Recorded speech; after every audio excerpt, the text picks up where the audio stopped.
Está no Senado uma proposta de emenda à Constituição que concede ao trabalhador doméstico os mesmos direitos dos demais trabalhadores. Os senadores regulamentam uma convenção aprovada pela Organização Internacional do Trabalho em Genebra, na Suíça. Veja na reportagem da TV Senado. Dados do IBGE mostram que o Brasil tem 7,5 milhões de trabalhadores domésticos. Pessoas como Silvanir. Com 23 anos de experiência, ela reclama por não ter os mesmos direitos que outros trabalhadores têm garantidos na Constituição, como seguro-desemprego e fundo de garantia por tempo de serviço obrigatório. Nós, domésticos, acho que a gente tem o mesmo direito, né, de qualquer outro funcionário, né? Então, eu acho que a gente tem que lutar mesmo pelos nossos direitos, tem que correr atrás e não tem que baixar a cabeça. Uma convenção da Organização Internacional do Trabalho, aprovada em junho, garante aos empregados domésticos os mesmos direitos dos demais trabalhadores. O governo brasileiro, integrante da OIT, assinou o documento. Para formalizar os novos direitos no país, cabe ao Legislativo aprovar uma proposta de emenda à Constituição. Por que o empregado doméstico, por que a empregada doméstica, que é uma profissão gratificante e digna como qualquer outra, não pode também ter esse direito assegurados por lei? Então esse projeto está chegando em boa hora e já está passando da hora. Hoje, os empregados domésticos têm apenas 9 benefícios garantidos: salário mínimo, irredutibilidade de salário, 13º, repouso semanal remunerado, férias com gratificação de 1/3 do salário, licença gestante de 120 dias, licença paternidade, aviso prévio e aposentadoria. Pela proposta de emenda à Constituição já em análise na CCJ do Senado,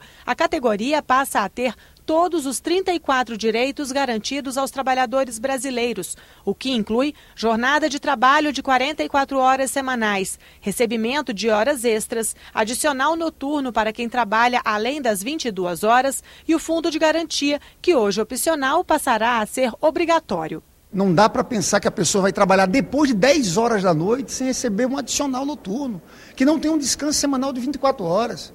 Eu estou falando isso porque eu tenho recebido algumas posições de alguns setores preocupados. Eu estou convencido que esse é um projeto muito importante, que vai ajudar a melhorar a vida de quem acorda muito cedo, cuida dos filhos de muita gente. Então essas pessoas merecem sim serem valorizadas. Este advogado trabalhista acredita que a PEC vai garantir inclusão social à categoria, mas aponta que a proposta precisará de ajustes, porque o trabalho doméstico tem peculiaridades. O controle da jornada da hora extra seria muito difícil. O empregado doméstico, ele almoça, ali na mesma hora que ele almoça, ele trabalha. Então seria muito difícil de se aferir a jornada de trabalho do empregado doméstico. Os novos direitos também significam mais custos para quem emprega. Para impedir o aumento da informalidade ou mesmo do desemprego entre os trabalhadores domésticos, alguns senadores propõem formas de aliviar o bolso do patrão. Eu estou solicitando, apresentando, sugerindo ao Congresso Nacional, ao Senado e posteriormente à Câmara, que a gente desonere significativamente o trabalho do serviço doméstico, porque se por um lado vamos comemorar os avanços, por outro lado vamos tomar cuidado para que esses avanços não se tornem uma restrição ainda maior à empregada e ao empregado doméstico. Nós estamos falando de uma maioria de mulheres e de mulheres negras. Assegurando os direitos é um equívoco de quem não assinar a carteira. Por quê? Amanhã ou depois, ela sai do emprego, bota na justiça, ele vai pagar em dobro aquilo que deixou de pagar. Tem que regulamentar e tem que assinar a carteira de todos os trabalhadores e trabalhadoras da área doméstica. Foi aprovado na Câmara dos Deputados o projeto de lei que obriga bares, restaurantes e lanchonetes a oferecer cardápios escritos em braille. A ideia é dar mais autonomia e um tratamento adequado aos clientes com deficiência visual. Veja na reportagem da TV Câmara. Para os deficientes visuais, até as coisas mais simples e rotineiras podem se transformar em desafios. Por exemplo, como comer em um restaurante sem ler o cardápio. Quando não tem o cardápio em braille fica difícil, porque o que é que vocês têm aí? Fica aquele negócio, né? Fica um negócio meio quadrado. Algumas leis locais já obrigam os estabelecimentos a ter o cardápio em braille, sistema de leitura feita pelo tato. Em Brasília, essa lei existe desde 2005, mas não é seguida por muita gente. Entre os motivos, o aumento do custo. Este dono de restaurante paga R$ 300 por cada cardápio especial, contra R$ 25 pelo comum. Tem que ter uma fiscalização, talvez até da própria população, para motivar a ter isso e com isso a gente poder atrair mais esse tipo de cliente, que é um potencial para que a gente pode atender.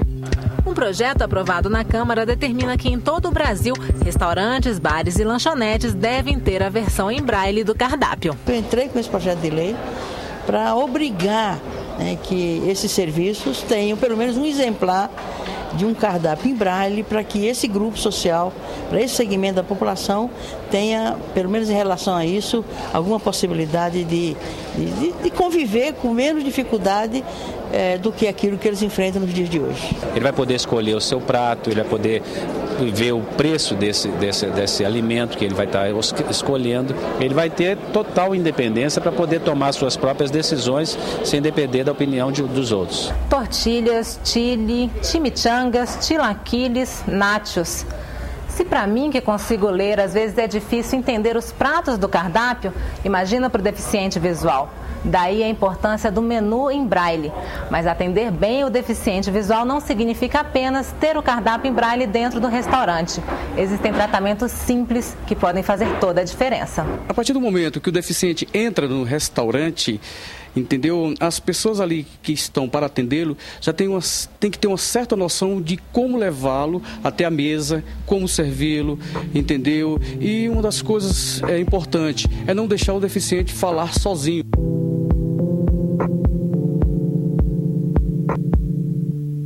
E a partir desta edição do Parlamento Brasil, você vai conhecer outras sedes do Poder Legislativo, assembleias, câmaras de vereadores e Câmara Distrital. No novo quadro A Casa é Sua, vamos ver como é a Assembleia de Mato Grosso do Sul e o trabalho de um deputado estadual.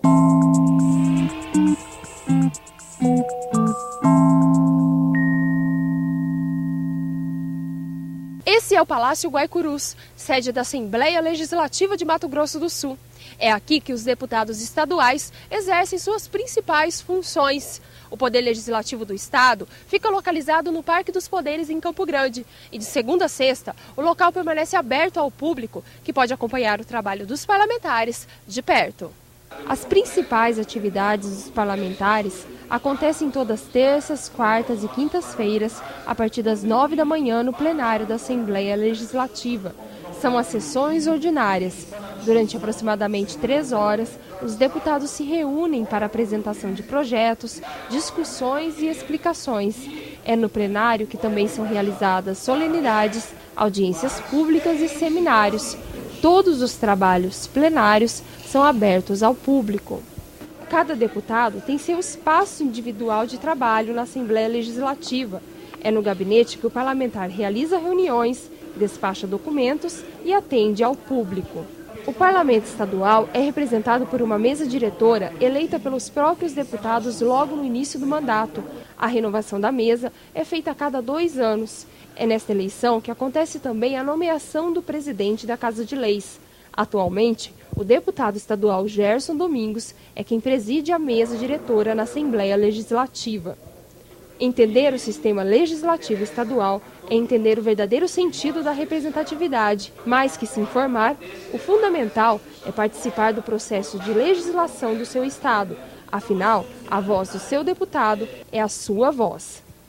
E para discutir de forma mais detalhada os temas de cada estado do Brasil, a TV Senado estreou o programa Assunto de Estado, que acontece ao vivo às 9h30 da noite, sempre na primeira segunda-feira do mês. Você está convidado a participar deste debate com os 3 senadores do estado.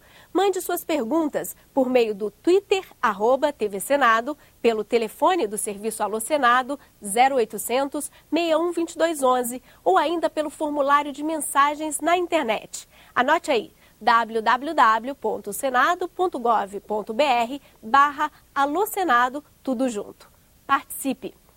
No próximo bloco, a Capela de Santa Maria, em Curitiba, vira um dos melhores espaços de música no estado. Em 1 minuto.